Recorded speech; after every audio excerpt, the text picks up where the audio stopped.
Gavin Newsom and Zohram Mamdani are highlighting exactly why we can't support corporate Democrats. The contrast couldn't be any more clear.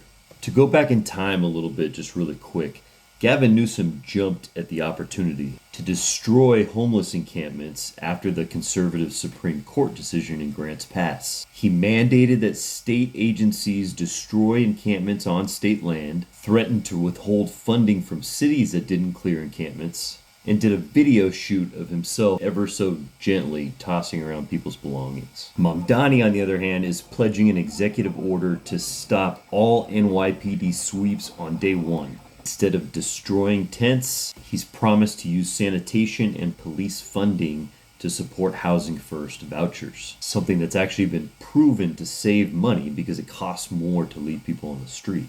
He frames homelessness as a failure of the market, like it is, instead of framing it like Newsom as the crime of vagrancy.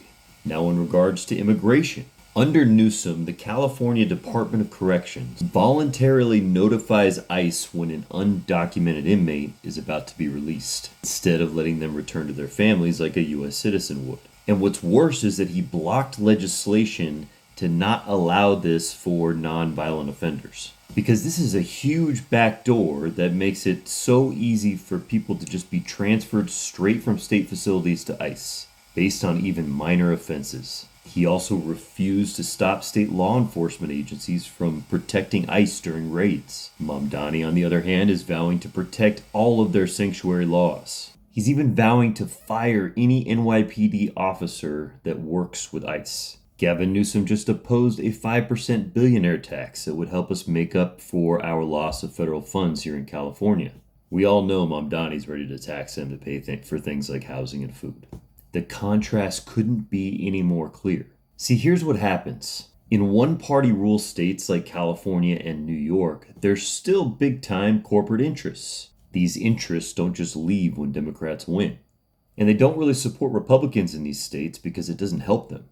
In fact, in California, there's very few corporate interests that still fund Republicans. So in states like this, they spend all of their time trying to infiltrate the party in power, the Democratic Party, to elect moderate corporate Democrats. People like Gavin Newsom, who would run as a Republican if he lived in a state like Texas. He's perfect for them. He gives them everything they want, and he hides it well. The key is to not let these interests trick you because they're really good at it. A lot of you are fooled by Newsom and his Brian Tyler Cohen-centered manosphere, or by people like Eric Swalwell and Jasmine Crockett.